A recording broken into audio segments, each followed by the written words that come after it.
रोज एक नई कहानी देखने के लिए चैनल को सब्सक्राइब करें और बेल आइकन दबाना ना भूलें। रमा और अर्जुन की शादी को पूरे 2 साल हो चुके थे। वो अपनी शादी से खुश थी, लेकिन अर्जुन के पास अक्सर उसके लिए टाइम नहीं रहता था। वो सिर्फ अपने मतलब से ही उससे बात करता। उसके इस बर्ताव से रमा बहुत परेशान हो चुकी थी, लेकिन वो फिर भी उसके साथ टाइम बिताने के लिए एफर्ट्स करती थी। ऐसे ही एक दिन रमा अर्जुन को नाश्ता देते हुए बोलती है, सुनिए, अगर कल आपको टाइम मिले तो क्या हम बाहर घूमने चले? नहीं, ऑफिस का बहुत बड़ा प्रोजेक्ट है, मेरे पास टाइम नहीं है। अच्छा, ऑफिस के बाद रात में कहीं डिनर पर चले? नहीं, तुम अंकित के साथ चली जाओ। नहीं, रहने दीजिए, मुझे नहीं जाना अब। जैसी तुम्हारी मर्जी। इतना बोलकर वो नाश्ता करके ऑफिस चला जाता है। घर के सभी लोग उसके साथ ज्यादा घुले मिले नहीं थे। घर में इतने लोग रहने के बावजूद उसको अकेलापन महसूस होता था। अगर कोई उससे बात भी करता तो सिर्फ काम के लिए। इन सभी चीजों से वो थोड़ा इरिटेट होने लगी थी। ऐसे ही अर्जुन रोजाना घर आता और खाना पीना खाकर सो जाता। रमा भी घर के कामों को निपटाकर उसके बगल में आकर सो जाया करती।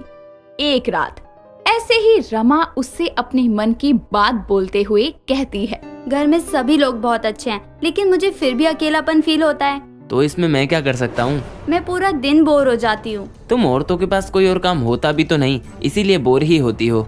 आप समझ नहीं पा रहे मेरी बात को। देखो, अगर तुम्हारा टाइम पास नहीं होता तो तुम जॉब करो मेरी तरह। पढ़ी लिखी हो, यूँ घर में बैठे बैठे दिमाग तो भटकेगा ही। ठीक है, फिर कोई बात नहीं। शायद मेरी बात तुम्हें समझ आ गई होगी, तो मैं अब सो जाऊं? हाँ, सो जाओ। अर्जुन इतना बोलकर सो जाता है, लेकिन रमा पूरी रात सिर्फ उसकी बातों को सोचने लगती है।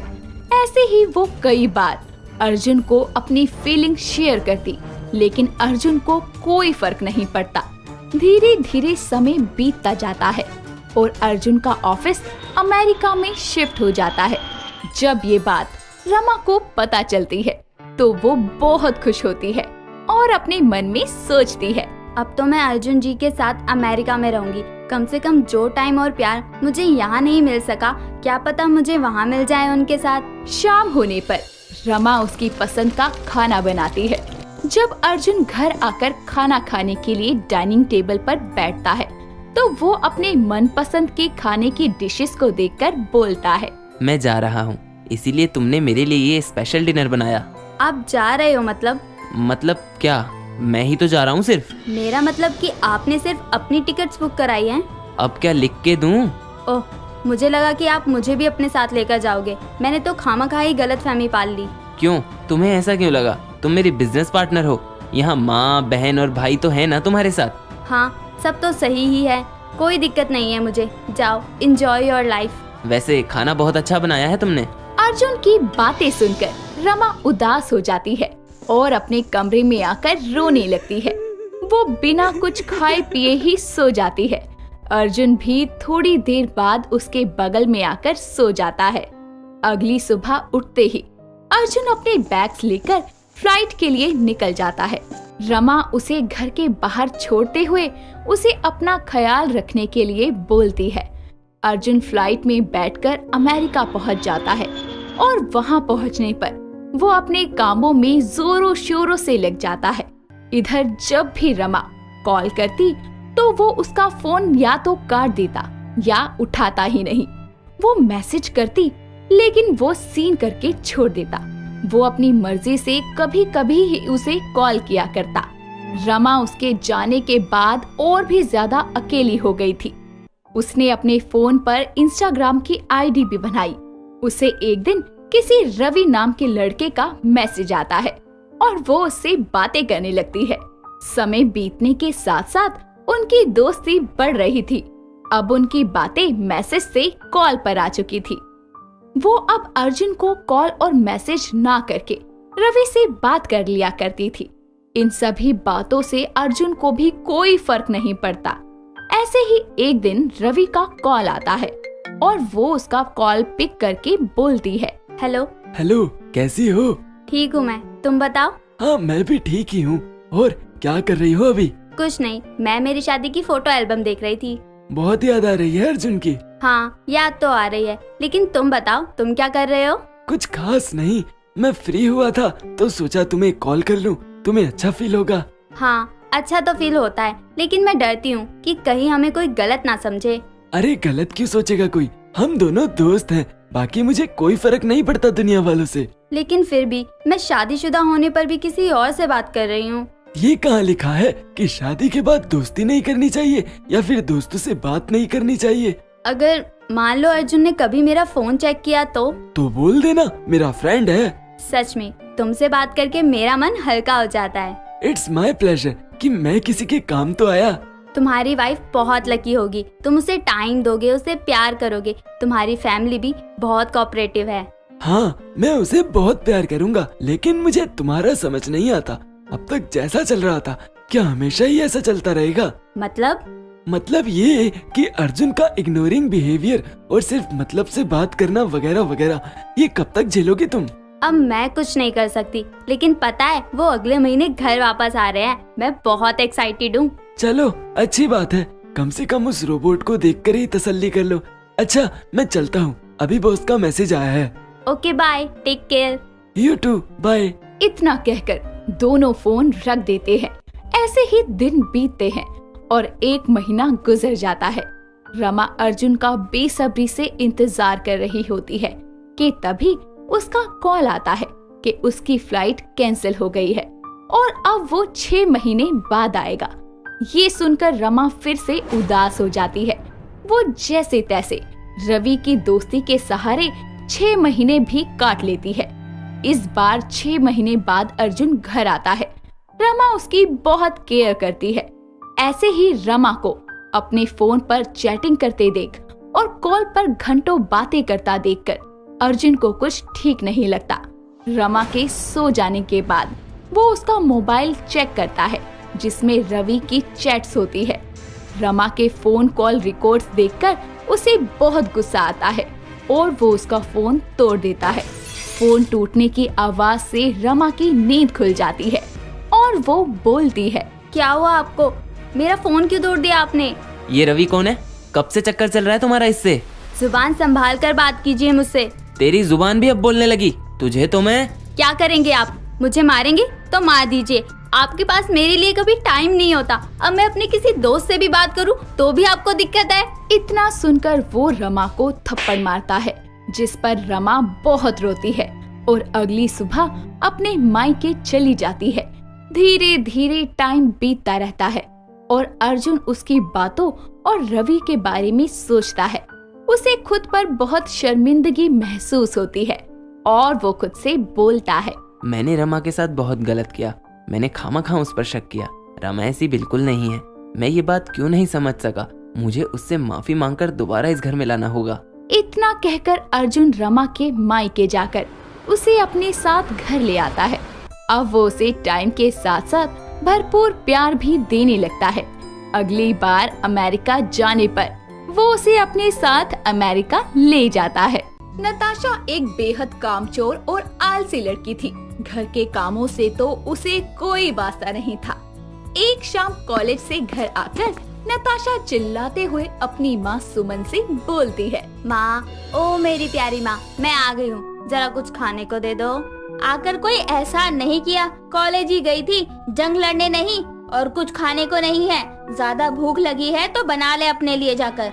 कैसी माँ हो आप? आपकी फूल सी बेटी भूखी है और आप कह रही हो कि खुद बना ले। अरे आपको तो भागकर कुछ टेस्टी सा बनाना चाहिए मेरे लिए। हो गई बकवास। तेरे पास काम नहीं है लेकिन मेरे पास है। चुपचाप जाकर मैगी बनाकर खा ले। सुमन इतना बोलकर वहाँ से चली जाती है और उसके जाते ही नताशा रसोई की तरफ जाते हुए बोलती है, चलो मेरी भूख का सहारा मैगी ही है, हर बार की तरह वही बनाकर खाओ। नताशा रसोई में जाती है और मैगी के 2 पैकेट निकालकर मैगी बनाने लगती है। वो जैसे ही मैगी में डालने के लिए उसका मसाला निकालती है तो उसे देखते हुए बोलती है, बताओ, इतनी सारी मैगी के साथ बस ये छोटे छोटे मैगी मसाले के पैकेट दे देते हैं। जैसा स्वाद चाहिए होता है वैसा आता भी नहीं। खैर, अब तो बनाने यही पड़ेंगे। नताशा मैगी बनाकर अपने लिए एक प्लेट में डाल लेती है और बाहर हॉल में जाकर टीवी देखते हुए मैगी खाती है। तभी उसको टीवी में मैगी मसाला मैजिक का ऐड दिखाई देता है, जिसे देखकर वो बोलती है, अरे ये ऐड तो मैगी मसाले की है, मतलब मैगी का अलग से मसाला भी आता है जो मैगी में डाल सकते हैं। चलो कल कॉलेज से आते वक्त लेकर आऊंगी और उससे ही मैगी बनाकर खाऊंगी। अगले दिन नताशा कॉलेज से आते वक्त एक दुकान से मैगी मसाला मैजिक के 7-8 पैकेट खरीदती है और घर आकर बोलती है, माँ, ओ मेरी प्यारी माँ, जरा इधर आओ, आपकी प्यारी बेटी बुला रही है आपको। क्या है नताशा, तुझे मुझे परेशान करने में मजा आता है क्या? माँ, मैं आपको परेशान नहीं कर रही, वो मैं ये कह रही थी कि मेरे लिए मैगी बना दो। देखो कल मैंने अपने आप बना ली थी, आज तो आप बना दो। ठीक है, मैं अभी बना रही हूँ, पर ये काम तो खुद भी कर सकती है। नेक्स्ट टाइम मैं खुद बना लूंगी, प्लीज अभी आप बना दो ना। और हाँ, ये लो मैगी मसाला, मैगी में आने वाले मसाले के अलावा इसको भी डाल देना। ठीक है, ला दे। सुमन रसोई में रात का खाना बनाने के साथ साथ एक्स्ट्रा मैगी मसाला डालकर नताशा की मैगी भी बना देती है।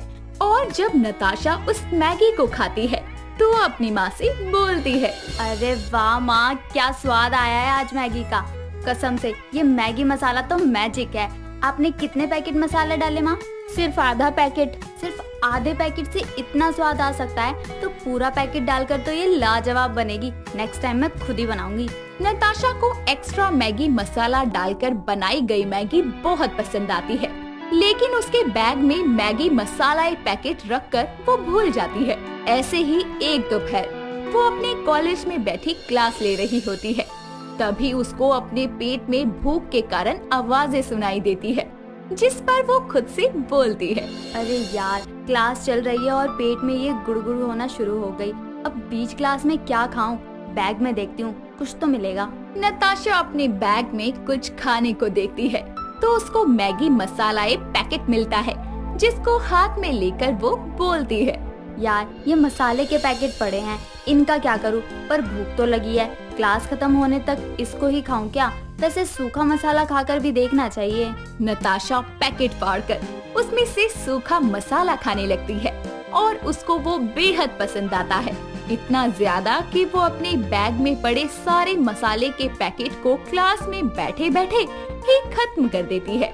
ये सब उसकी क्लास का एक लड़का सोहम देख रहा होता है, जो क्लास के खत्म होते ही उसके पास आकर बैठते हुए बोलता है, अच्छा, मसाला खा लिया है तो ऊपर से कच्ची मैगी भी खा लो और फिर गर्म पानी पी लेना और फिर तुम्हारे पेट में तुम्हारी मैगी तैयार। ये फ्री का ज्ञान किसी ने मांगा आपसे? मैं मैगी कच्ची खाऊं या उसका मसाला सूखा खाऊं? It's none of your business. ओहो, मैगी मसाले से चटपटे तेवर हैं आपके। यार वैसे मैं फ्री की एडवाइस देने इसीलिए आया था क्योंकि ऐसे सूखा मसाला खाना सही नहीं होता, बाकी तुम्हारी मर्जी। इतना बोलकर सोहम उठकर जाने लगता है। तभी नताशा उसका हाथ पकड़कर रोकते हुए बोलती है, सॉरी, वो मैं कुछ ज्यादा ही रूखे ढंग से बोल गई। वैसे तुमने कुछ गलत नहीं कहा था, पर क्या करती यार, मुझे भूख लगी थी और यही था मेरे बैग में। वैसे ये सूखा भी टेस्टी है। अच्छा, वैसे मैं एक ऐसी शॉप जानता हूँ जहाँ अपने एरिया की बेस्ट मैगी मिलती है, क्या तुम मेरे साथ चलोगी? वैसे भूख तो लगी है, चलो चलते हैं।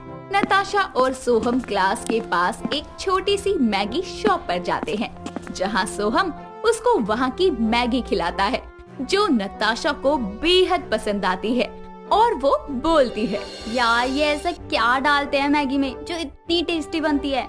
वही डालते हैं जो तुम कुछ देर पहले सूखा खा गई थी। मैगी मसाला सिर्फ मैगी का टेस्ट ही अच्छा नहीं करता, इवन इसको सब्जियों में भी बनाने के बाद ऊपर से छिड़कने से उनका स्वाद 4 गुना बढ़ जाता है। वाह यार, एक मसाले में इतने फायदे, मैं जरूर ट्राई करूंगी।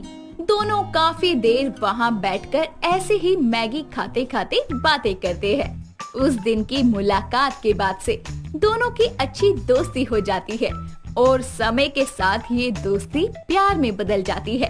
अब कॉलेज खत्म होने वाला था तो सोहम नताशा को अपने दिल की बात बताने के लिए हाथों में मैगी मसाले का पैकेट पकड़े हुए बोलता है, नताशा, तुम जब से मेरी जिंदगी में आई हो, मेरी रूखी सब्जी जैसी जिंदगी में मैगी मसाला सा छिड़क गया है।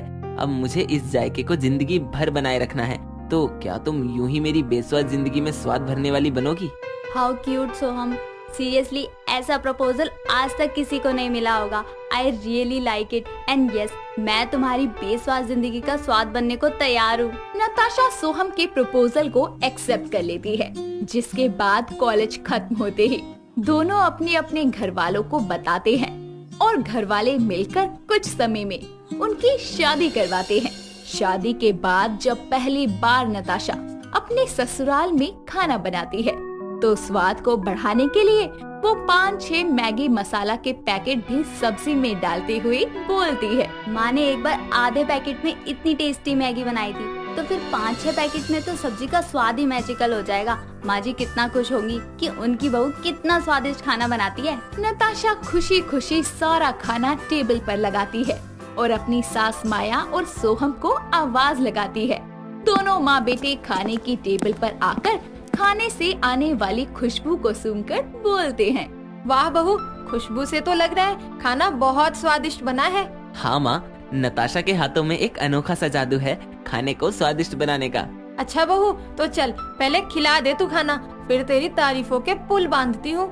जी माँ जी, ये लीजिए। नताशा दोनों को खाना परोसती है और जैसे ही माया और सोहम खाने की एक बाइट खाते हैं तो उसे बाहर थूकते हुए बोलते हैं, बहू ये क्या है, इतना सारा मसाला, सब्जी स्वादिष्ट होने की जगह जहर बन गई है। हाँ नताशा, सब्जी में स्वाद कुछ ज्यादा ही बढ़ा दिया तुमने, कितने मसाले डाल दिए। सोहम, माँ जी, वो एक बार मेरी माँ ने मेरे लिए मैगी बनाई थी आधे पैकेट एक्स्ट्रा मैगी मसाला डालकर, तो मुझे लगा जब आधे पैकेट से इतना स्वाद आ सकता है तो 5-6 पैकेट से तो स्वाद बढ़ेगा ही, इसलिए मैंने मैगी मसाला ज्यादा डाल दिया। बेटा देखो, जैसे हर चीज की अति बुरी होती है, वैसे ही खानों में भी मसालों की अति बुरी होती है। मसाले खाने के हिसाब से डालते हैं, अगर ज्यादा खाना बनाना हो तो ज्यादा मसाला और कम खाना बनाना हो तो कम मसाला। अच्छा माँ जी, माफ कर दो मुझे, मैंने बस मैगी मसाला सूखा खाया है और माँ को लाकर दिया था, कभी उनसे पूछा नहीं कि किसमें कितना इस्तेमाल होता है। कोई नहीं, गलतियाँ सबसे होती हैं, मैं हूँ यहाँ तुझे सिखाने के लिए। माँ जी और सोहम जी, आप मुझे 5 मिनट दे दो, मैं मैगी बना कर लाती हूँ टेस्टी सी। ठीक है, लेकिन मसाला जरा।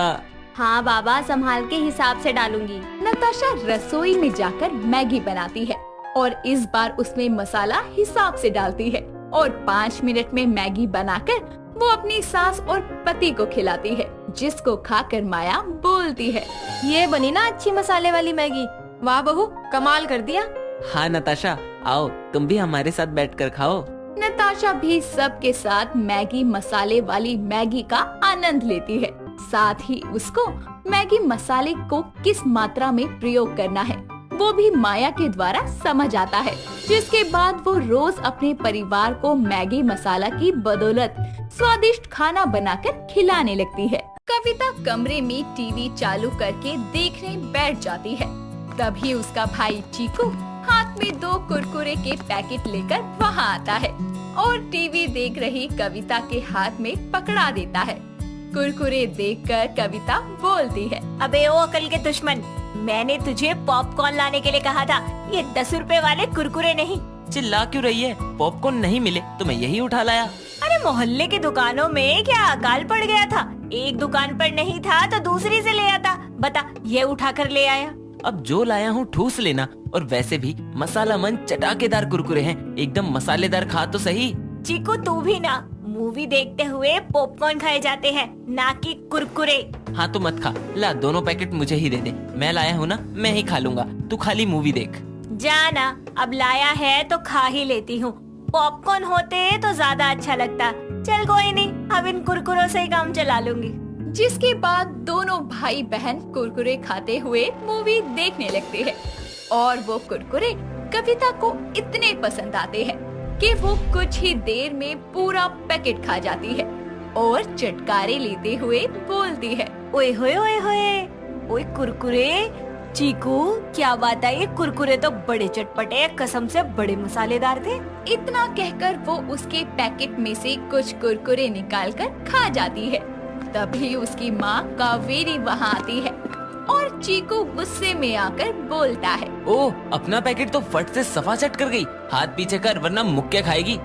2 कुरकुरे के लिए रो क्यों रहा है? क्या हो गया? अभी तो दोनों शांत बैठे थे और और ये क्या कचरा चबा रहे हो दोनों? ओहो माँ, इतने बुरे दिन भी नहीं आए कि हम कचरे जैसा कुछ भी अंट शंट चबाने लगेंगे। अरे फिल्म देखते हुए तो हम मस्त मसालेदार कुरकुरे खा रहे थे। लो माँ, आप भी खाओ। ना ना, मुझे नहीं खाना, तुम ही दोनों ठूसो। ओए चीकू, माँ तो खाने से रही, ला तो मुझे ही दे दे। ले भिखारन मर, तू ही खा ले। माँ मैं जा रहा हूँ दोस्तों से मिलने, 2 घंटे बाद लौटूंगा। इतना कहकर चीकू उसके हाथ में कुरकुरे का पैकेट पकड़ाकर निकल जाता है और कविता गपा गप कुरकुरे खाती है। ऐसे ही समय बीतता है और वो कुरकुरे उसे इतने पसंद आते हैं कि एक दिन वो दुकान पर कुरकुरे खरीदने जाती है और दुकान वाले से बोलती है, भैया जरा 10 वाले कुरकुरे देना। कुरकुरे? अच्छा, पर कुरकुरे का कौन सा फ्लेवर चाहिए? फ्लेवर? अरे भैया कुरकुरे मांगे हैं, आइसक्रीम नहीं। अरे तो मैं भी कुरकुरे का फ्लेवर पूछ रहा हूँ, आइसक्रीम का नहीं। अरे भैया वो 10 वाला संतरी पैकेट वाला आता है ना कुरकुरे, वही दे दीजिए। अच्छा तो ऐसे बोलो ना मैडम कि मसाला मंच कुरकुरे चाहिए, अभी देता हूँ। मसाला मंच? भैया कितने फ्लेवर है कुरकुरे के? क्यों, आपको सभी चाहिए क्या? ले लेती हूँ, आज ही सब खा के देख लूंगी। हाँ हाँ भैया दे दो। अभी देता हूँ। इतना कहकर दुकानदार उसे कुरकुरे के 7 पैकेट लाकर देता है जो अलग अलग कलर के होते हैं। उन्हें लेकर वो घर आकर टेबल पर पटक देती है। इतने सारे कुरकुरे देखकर उसकी माँ कावेरी बोलती है, ओ, इतने कुरकुरे कहाँ से उठा लाई? कहीं अपनी सहेलियों के साथ कुरकुरे पार्टी करने का इरादा तो नहीं है? क्या बात है, कुरकुरे पार्टी? माँ आइडिया बुरा नहीं है। वैसे देखो माँ, कुरकुरे में भी कितने सारे फ्लेवर होते हैं, मुझे तो पता ही नहीं था, इसीलिए चखने के लिए मैं सारे ही ले आई। अरे ये क्या बाजार लगा रखा है? ओहो, इतने कुरकुरे बेचने निकली है क्या? हाथ मत लगा दियो, सारे के सारे मैं लेकर आई हूँ। हाँ तो क्या हुआ, वो भाई है तेरा, 1-2 पैकेट दे दे उसे भी। माँ इसे चाहिए तो अपने लिए खुद ले आएगा ना, ये सारे पैकेट मैं अपने लिए लेकर आई हूँ, मैं सारे खाकर देखूंगी कैसे हैं। रहने दो माँ, इससे बहस करने के मूड में नहीं हूँ मैं। इसे इसके कुरकुरों के साथ छोड़ो। आप मेरे लिए पास्ता बना दो, मेरा बड़ा मन है पास्ता खाने का। चीकू और उसकी माँ वहाँ से चले जाते हैं, जिसके बाद कविता एक एक करके कुरकुरे का हर फ्लेवर ट्राई करती है, जैसे चिली चटका, नोटी टमाटो, पॉपकॉर्न, मसाला ट्वीट, ग्रीन चटनी। ऐसे ही वो कुरकुरे के 7 पैकेट चट कर जाती है और जाकर सोफे पर पड़ जाती है। तभी कुछ देर बाद में उसकी माँ उसे रात के खाने के लिए बोलती है, चल मैंने खाना बना दिया है, ठंडा हो जाएगा, चलकर खा ले। नहीं माँ, मुझे नहीं खाना। अरे मेरा पेट गले तक एकदम फुल है, खाने की तो जगह ही नहीं है। ओहो, ऐसा क्या खा लिया तूने? माँ मैंने ना कुरकुरे के 7 पैकेट खा लिए। वाह माँ, क्या स्वाद था, हर एक फ्लेवर एक से बढ़कर एक था। और वो चिली चटका, वो वाला तो मेरा फेवरेट पैकेट हो गया। हाय राम, तेरा पेट है कि कुआ? 7 पैकेट निकल गई। अरे इतनी क्या जल्दी थी, एक साथ ही सारे पैकेट हफ्सी की तरह खा गई। अरे माँ, इतने टेस्टी, खट्टे मीठे तीखे मसालेदार चटपटा, मजा ही आ गया खाकर। लेकिन माँ अब थोड़ा दर्द हो रहा है पेट में। अरे क्या हुआ? माँ लगता है जाना पड़ेगा। अभी कहाँ जाना पड़ेगा? वॉशरूम। इतना कहकर वो पेट पकड़कर वॉशरूम की तरफ भागती है। अब इतने कुरकुरे खाए थे तो ये तो होना ही था, जिसके बाद उसका पेट खराब हो जाता है और 2 दिन तक वो कुछ नहीं खा पाती। 2 दिन बाद जब वो ठीक हो जाती है तो फिर से हाथ में कुरकुरे लिए घर आती है, जिसे देखकर उसका भाई बोलता है, तुझे अपनी जिंदगी प्यारी नहीं है ना? माँ देखो, ये फिर कुरकुरे खा रही है।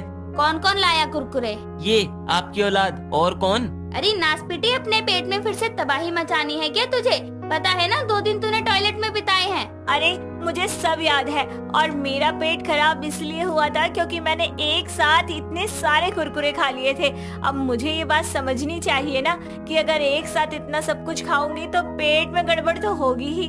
जब पेट खराब होकर इतना ज्ञान आ ही गया है तो फिर क्यों कुरकुरे ले आई? क्योंकि मैं इस कुरकुरे की चाट बनाने वाली हूँ जो हम सब मिलकर खाएंगे। आप लोग वेट करो, मैं यूं गई और यूं आई। इतना कहकर वो किचन में चली जाती है और प्याज, टमाटर, हरी मिर्च काटकर एक बड़ी सी कटोरी में सारे कुरकुरे डालकर उसमें मिक्स कर देती है और ऊपर से नींबू का रस डालकर खट्टी तीखी कुरकुरे की चाट बनाकर ले आती है। तो देखती है कि उसकी पड़ोसन माला उसकी माँ से बात कर रही है और तभी माला की नजर कविता के हाथ में रखी चाट पर जाती है और वो बोलती है, अरे कविता बिटिया, वहाँ काहे खड़ी है? ला, हमें भी दिखा, कहाँ बना कर लाई है? कुछ नहीं आंटी, आप बातें करो ना। अरे बातें तो होती रहेंगी, तू नाश्ता पानी तो करवा दे। अरे यार, ये तो पीछे ही पड़ गई। अरे क्या सोच रही है? माला आंटी को भी चखा दे अपनी कुरकुरे वाली चाट। हाँ हाँ, क्यों नहीं। ना चाहते हुए भी कविता माला को चाट खाने को दे देती है। माला और कावेरी मिलकर कविता की बनाई चाट चखते हैं। तभी माला बोलती है, अरे वाह कविता, बड़ी चटपटी चाट बनाई हो। हाँ कविता, तूने पहली बार में बढ़िया चाट बना डाली। अरे थोड़ी और है तो कटोरी भर ला दे जरा, अपनी मुनिया को भी चखाऊंगी तेरी ये कुरकुरी चाट। कहाँ आंटी, जितनी बनाई थी सारी आप चट कर गई। अभी तो मेरे खाने के लिए भी नहीं है, आपको कटोरी भरकर कहाँ से दूं? कोई नहीं, अगली बार बनाइयो तो याद से मेरे घर देना मत भूलियो। हाँ चलती हूँ। कविता की बनाई सारी कुरकुरी चाट चट करके माला वहाँ से चलती बनती है। ऐसे ही समय बीतता है और ऐसे ही कविता कुरकुरे को अलग अलग तरीके से खाने लगती है और उससे नई नई रेसिपीज बनाने की कोशिश किया करती है। एक दिन वो कुरकुरे को मिक्सी में डालकर उसका चूरा बना लेती है। मिक्सी की आवाज से कावेरी किचन में आती है और बोलती है, और रसोईया क्या बनाने की तैयारी चल रही है? माँ, आज मैं बताऊंगी नहीं, सीधा खिलाऊंगी। और हाँ, जो भी बनाऊंगी उसमें कुरकुरे का तड़का जरूर होगा। अरे ऐसा भी क्या बनाने वाली है, बोल भी दे। माँ जाओ ना आप, जब बन जाएगा तो खुद पता चल जाएगा। कविता के कहने पर कावेरी किचन से चली जाती है और कुछ देर बाद अपनी बनाई डिश को ढककर हाथों में लेकर आती है और चीकू बोलता है, लो माँ, पूरे 2 घंटे पर किचन से बाहर आई है, पता नहीं कौन सी खिचड़ी बना रही थी। तभी कविता अपनी बनाई डिश का ढक्कन हटाती है तो उसमें ब्रेड रोल होता है, जिसे देखकर चीकू हंसते हुए बोलता है, अरे ओ, तूने 2 घंटे में ये ब्रेड रोल बनाए हैं? अच्छा अच्छा, तो इसमें तूने आलू की जगह कुरकुरे भरे होंगे। ओ गधे, पहले खा तो ले, फिर बकवास छाप लियो अपनी। तभी दोनों उसके बनाए रोल को चखते हैं और कावेरी बोलती है, वाह वाह, ये तो बड़े क्रंची हैं, पर इसमें कुरकुरे कहाँ हैं? माँ, ये इतना क्रंची इसलिए है क्योंकि मैंने ब्रेड रोल में कुरकुरे को चूर कर डाला था और फिर उसे फ्राई किया। अरे वाह, तेरे कुरकुरे तो बड़े कमाल के निकले, ले ले तू भी खा। जिसके बाद तीनों मिलकर क्रंची ब्रेड रोल को खाने का आनंद उठाते हैं। ललिता एक सख्त मिजाज की महिला होती है। उसे सब कुछ अपने कायदे कानून से करने की आदत होती है। उसके परिवार में उसका पति रामलाल, बेटी रूपा, बेटा वीरू और उसकी बहू बसंती रहती है। उसका पूरा परिवार उसके इशारों पे नाचता है। उसके बिना कहे उसके घर का पत्ता भी नहीं हिलता। उसके घर में कौन कैसे कपड़े पहनेगा, कब क्या खाएगा, कितना बोलेगा, कैसे हंसना है, सब कुछ वो ही तय करती है। एक दिन उसके परिवार में सब सुबह ब्रेकफास्ट के लिए पहुंचते हैं। 8:30 बजने को है और पता नहीं सबके सब कहाँ गए। गुड मॉर्निंग माँ। अरे गुड मॉर्निंग। तू बिल्कुल अपनी माँ की तरह एकदम पंचुअल है। और सुबह उठ के पढ़ाई तो कर ली थी? हाँ माँ, कर ली थी। बहू रानी, अरे अब तक नहीं आई? कितनी बार बोला है, मेरे आने से पहले टेबल पे खाना आ जाना चाहिए। अरे आती होगी भाग्यवान, इतना पारा हाई मत करो तुम। अजी तुम तो चुप ही करो। अरे ओ बहू, कहाँ मर गई? नाश्ते का टाइम भी हो गया। अरे जल्दी से टेबल पे खाना लगा दे। बस अभी लाई माँ जी। गुड मॉर्निंग माँ। वाह अच्छी। अरे तूने छीका कैसे? अरे तूने तो घर के संस्कार मिट्टी में मिला दिए। अरे कितना निकम्मा नकारा है तू। सॉरी माँ, मुझे कुछ देर हो रही है, मैं ऑफिस के लिए निकलता हूँ। वीरू अपनी माँ ललिता को सॉरी कह के ऑफिस निकल जाता है और उसकी बहू बसंती घर के कामों में लग जाती है। घर के काम करने के बाद वो अपने पति वीरू को फोन करती है। हेलो जी, कैसे हैं आप? मैं ठीक हूँ, अभी ऑफिस का कुछ इम्पोर्टेंट काम कर रहा हूँ, तो मैं फ्री होकर कॉल करता हूँ। थोड़ी देर बाद वीरू बसंती को कॉल करता है और फिर हेलो मेरी जान, खा लो मीठा पान। क्या हुआ, कोई जरूरी काम था क्या? वो क्या है ना, मुझसे इतना सारा काम, वो भी सासू माँ जी के बताए हुए टाइम पर, बिल्कुल भी नहीं होता। प्लीज मेरे लिए एक मेड रखवा दीजिए, मेरी थोड़ी सी हेल्प हो जाएगी।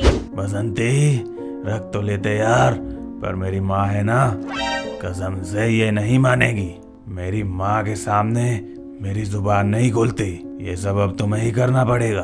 मैं कह देती हूँ हाँ, हमसे ना हो पाएगा। इतने में पास में खड़ी उसकी सास ललिता सारी बात सुन लेती है और बोलती है, ओहो, तो ये बातें होती हैं मेरे पीठ पीछ। तुझे मेड चाहिए? अरे ओ महारानी, किस लिए लाई थी तुझे अपने घर बहू बना के?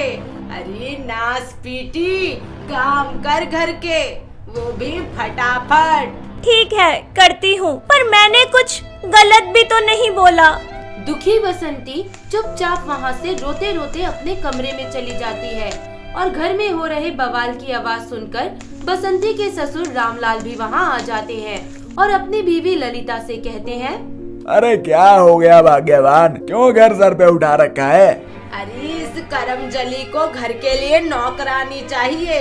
सही कह रही हो बहू, सारा दिन घर के कामों में लगी रहती है। मैं तो कहता हूँ एक नौकरानी लगा ही लो। अजी तुम तो चुप ही रहो। नौकरानी नौकरानी तो फिर क्या करेगी बहू रानी? अरे हद है यार, तुम करोगी वही जो तुम्हारा मन करेगा। असी फुद्दू है। अच्छा, तो मैं मनमानी करती हूँ? अरे जाओ तुम। अपनी बीवी ललिता के बर्ताव से रामलाल परेशान होकर दूसरे कमरे की तरफ चला जाता है। तभी रूपा कॉलेज से उत्तरा सा मुँह लिए घर आती है। तभी अरे क्या हुआ मेरी लाडो को, मुंह क्यों बना रखा है? पापा, आज मेरे फर्स्ट सेमेस्टर का रिजल्ट आ गया। अरे तो क्या हो गया बेटी, मेरे तो इससे भी कम नंबर आते थे। 5वीं में 5 बार फेल हुआ था मैं। होना क्या था, मैं फेल हो गई। अरे ऐसे कैसे फेल हो गई? माँ आप तो कुछ बोलो मत, आपकी वजह से ही हुआ है ये। मैंने कहा था ना कि मुझे मेडिकल की पढ़ाई नहीं पसंद है, आप नहीं मानी। अगर आज मैंने अपनी पसंद का विषय लिया होता तो रिजल्ट कुछ और ही होता। अरे तेरी जुबान कैंची की तरह कच कच चलती ही जा रही है। अरे क्यों नहीं की ढंग से पढ़ाई? एक तो फेल हो गई, ऊपर से अपनी माँ से जुबान चलाती है। लगता है भूल गई मेरी पिटाई।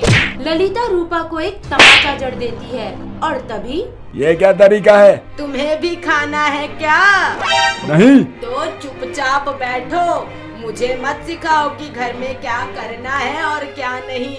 मैं सब कुछ इनके भले के लिए ही करती हूँ, तो तुम मेरे मामले में टांग ना लड़ाओ।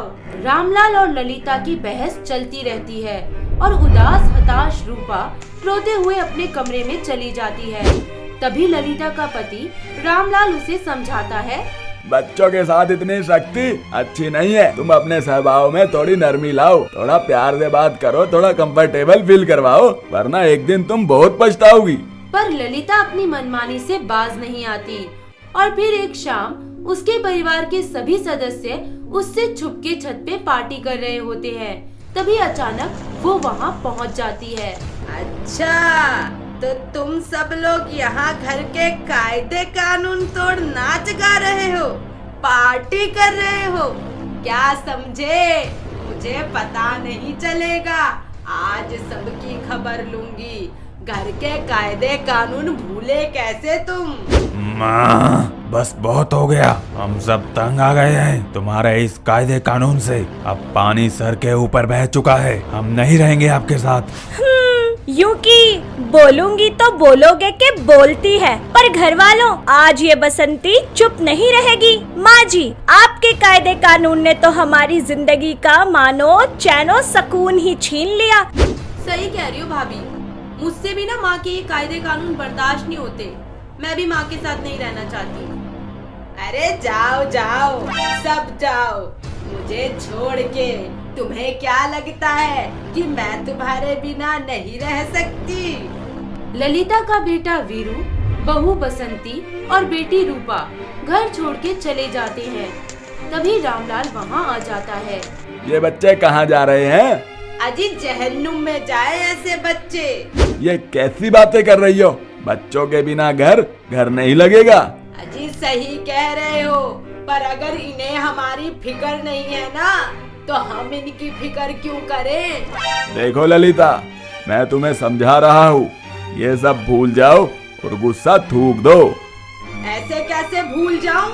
तुम तो चुप ही बैठो, आए बड़े। ललिता बहुत दुखी हो जाती है और उसकी आंखें भर आती हैं। उसे अपने किए का पछतावा होने लगता है। तभी वहाँ रामलाल आ जाता है और कहता है, अरे मुझे विश्वास नहीं हो रहा मेरी आंखों पर, मेरी हिटलर बीबी रो रही है।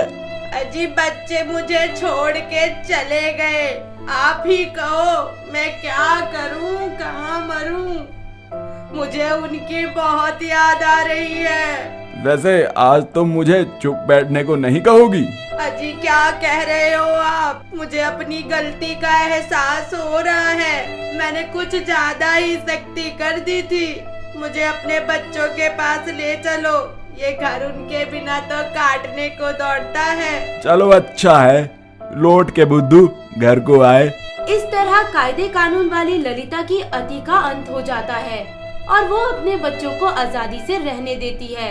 रामलाल फोन करके अपने बच्चों को घर वापस बुला लेता है और अपनी माँ के इस बदले स्वरूप को देख ललिता के बच्चे खुशी से झूम उठते हैं।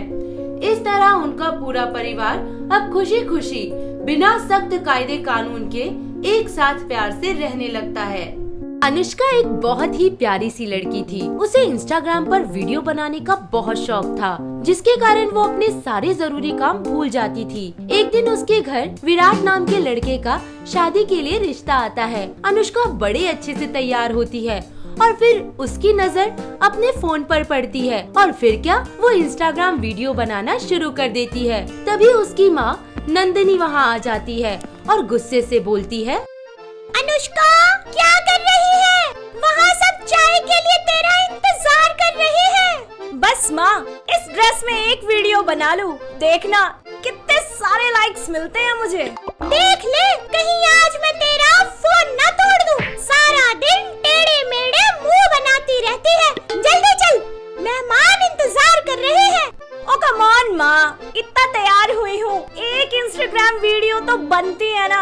मेरा फोन पकड़ना, ये वीडियो बन जाए तभी नीचे जाऊंगी, वरना आप तो मेरा नेचर जानती हो।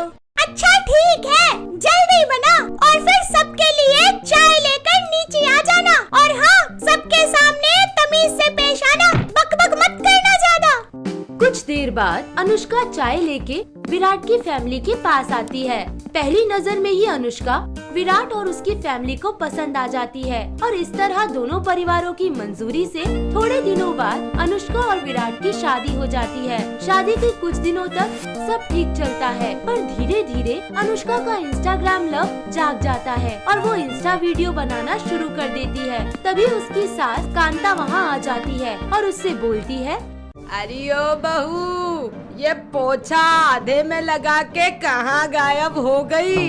एक चुटकी सिंदूर की कीमत तुम क्या जानो रमेश बाबू। अरे ये क्या कर रही है फोन में? कौन है रमेश? दिखा जरा ये फोन। अरे फोन में देख के खुद से ही बतिया रही है। मेरा फोन वापस दे दो सासू माँ, नहीं तो पूरे घर में आ जाएगा तूफान। अरे इस मुँह इंस्टाग्राम में आग लगे, और ये जो तूने फैलारा मचा रखा है, इसको कौन साफ करेगा?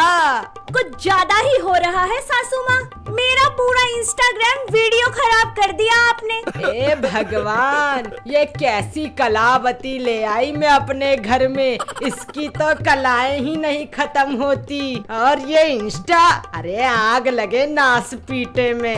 वो कहावत तो सुनी है ना, आग लगे चाहे बस्ती में, बहू तो चलती है अपनी मस्ती में। और इस तरह दिन बीतते जाते हैं। अनुष्का की सास उसकी इंस्टा वीडियो की इस आदत से बेहद परेशान हो जाती हैं। ऐसे ही एक दिन अनुष्का का पति विराट ऑफिस से घर आता है। वो देखता है कि अनुष्का दुल्हन के जैसे तैयार हो अपना मोबाइल हाथ में लिए पूरे घर में घूम रही है। वो कभी सोफे पे बैठती तो कभी खिड़की के पास खड़ी हो जाती है। विराट उसे ऐसे देख मन ही मन मुस्कुराता है और उसके पास जाकर उससे पूछता है, क्या बात है बेबी, आज कुछ स्पेशल है क्या? इतना सज संवर कर कहाँ जाने की तैयारी हो रही है? मेरा तो हर दिन स्पेशल होता है। बाय द वे, अच्छी लग रही हूँ ना? अरे डार्लिंग, सच कहो तो तुम बस मत पूछो इसके आगे। क्या कहा आपने? बोलो ना। अरे एकदम पैक किया हुआ गिफ्ट लग रही हो। क्या क्या? दोबारा बोलो। अरे अच्छा, सुनो सुनो सुनो, दिवाली की दीप माला जैसी लग रही हो तुम, चमचमा चमचम। बस कीजिए आप। ये देखो मेरी पिक, कितने लाइक आए हैं इस पर, कितने कमेंट्स हैं। बिल्कुल कैटरीना लग रही हूँ मैं। हाँ, लगता है लोगों की आंखों में मोतियाबिंद हो गया शायद। अरे आपको पता भी है आप क्या कर रहे हैं? आप एक इंस्टाग्राम स्टार की बेइज्जती कर रहे हैं, बेइज्जती। अरे अब ये कौन सी नई प्रजाति निकल आई बड़ी सेल्फी क्वीन। तभी अनुष्का अपने और अपने इंस्टाग्राम की बेइज्जती सुनकर गुस्से से तिलमिलाती हुई वहाँ से चली जाती है और कमरे में जाकर सैड सॉन्ग्स पे वीडियो बनाने लगती है। इस पर भी जब उसका जी नहीं भरता तो वो इंस्टाग्राम पे लाइव आ जाती है और अपने घर के सारे बवाल को पब्लिक में एक्सपोज करती है और पब्लिक उससे लाइव जुड़ जाती है। हेलो दोस्तों, मैं हूँ आपकी इंस्टा क्वीन, आपकी प्रिंसेस अनुष्का, और आज मैं बहुत दुखी हूँ। जैसा कि आप सब लोग जानते हैं कि मुझे वीडियो बनाने का कितना शौक है, पर मेरी सास और मेरा पति मुझ पर बहुत अत्याचार करते हैं, मुझसे बहुत काम करवाते हैं, मुझे एकदम नौकरानी की तरह ट्रीट करते हैं। Please friends, I really need your support. उसकी वीडियो इंस्टाग्राम पर वायरल हो जाती है। लोग उसकी इस वीडियो पर उसे सिंपैथी के कमेंट्स की झड़ी लगा देते हैं और ये खबर उसे रातों रात मशहूर कर देती है और साथ ही साथ उसके आसपास के मोहल्ले में भी ये बात आग की तरह फैल जाती है। इसी बीच कोई उसके पति विराट और सास कांता के खिलाफ डोमेस्टिक वायलेंस का केस दर्ज करा देता है और अगली सुबह दरवाजे की घंटी बजती है और अनुष्का दरवाजा खोलती है। अच्छा जी, तो आप हैं इंस्टा क्वीन अनुष्का। हाँ हाँ बिल्कुल, मैं ही हूँ। आपको भी मेरे साथ वीडियो बनानी है ना? वाओ, कितनी फेमस हूँ मैं। 1 मिनट रुकिए, अभी रेडी होकर आती हूँ। अरे ओ मैडम, इतनी फुर्सत नहीं है जो आपकी गैर वीडियो बनाए। आपके पति और सासू के लिए अरेस्ट वारंट ला रहे हैं। ऐसा भी क्या कर दिया उन्होंने? अरे मैडम जी, इफ डरने की कोई बात नहीं है। इस वीडियो में जो आप रो रो के पब्लिक का सपोर्ट मांग रहे हो ना, ये पब्लिक और पुलिस दोनों आपकी सपोर्ट में है। अरे ये क्या बकवास मचा रखी है आपने? ऐसे थोड़ी ना होता है। तभी वहाँ पर अनुष्का का पति विराट और सास कांता भी आ जाते हैं और पुलिस के साथ अनुष्का को देख मन ही मन बोलते हैं, अरे अब क्या कांड कर दिया इस पागल औरत ने। अरे इस बहू ने तो जीना ही हराम कर रखा है, ना जाने अब क्या रायता फैला दिया। ओ भाई, वहाँ क्यों खड़ा है? इधर आ। अरे कांस्टेबल, डाल दोनों की हथकड़ी। पर क्यों सर, हमने ऐसा क्या कर दिया? अरे ये देख तेरी अनुष्का की वीडियो। विराट और अनुष्का की सास कांता पुलिस के फोन में अनुष्का का वायरल वीडियो देखते हैं और देख के अपना सर पकड़ लेते हैं। अनुष्का ये सब बवाल देख घबरा जाती है और पुलिस से बोलती है, नहीं नहीं इंस्पेक्टर साहब, ऐसा कुछ नहीं है। मेरे पति और मेरी सास की कोई गलती नहीं है। ये वीडियो तो बस मैंने अपने एंटरटेनमेंट के लिए बनाया था। मुझे नहीं पता था कि बात यहाँ तक आ जाएगी। अरे मैडम जी, आपको किसी से डरने की जरा सी भी जरूरत नहीं है। दिल्ली पुलिस पूरे तरीके से आपके सपोर्ट में है। मैं बिल्कुल सच कह रही हूँ, ये वीडियो बिल्कुल झूठा है। आई एम सॉरी, प्लीज आप लोग यहाँ से चले जाइए। मैं अपनी गलती के लिए बहुत शर्मिंदा हूँ। अफीम तो नहीं खाती तू? बड़ी तेड़। फिर बोलते हो आप लोग कि दिल्ली पुलिस ये और दिल्ली पुलिस वो। ऐसा कहकर पुलिस वहाँ से चली जाती है। और अनुष्का अपने किए पे शर्मिंदा हो जाती है और बोलती है, विराट जी, मम्मी जी, प्लीज मुझे माफ कर दीजिए। मैंने अपने सो कॉल्ड एंटरटेनमेंट के चलते आप लोगों का सोसाइटी में सर झुका दिया। अनुष्का तुम श्योर हो ना? पक्का सही लगा लो अभी भी। अरे अब तो नहीं बनाएगी ना वीडियो? आज तो मेरा कलेजा मुंह में आ गया था। इस तरह अनुष्का को अपनी गलती का एहसास होता है और वो अपने पति विराट और सास कांता से माफी मांगती है। उसका पति और उसकी सास कांता उसे माफ कर देते हैं और अब अनुष्का घर के कामों में भी अपनी सास का हाथ बटाने लगती है और फिर सब एक साथ खुशी खुशी रहने लगते हैं। अगर आपको ये वीडियो पसंद आया हो तो इसे लाइक कीजिए, चैनल सब्सक्राइब कीजिए और कमेंट करके बताइए कि भविष्य में आप कौन सी कहानी देखना पसंद करेंगे।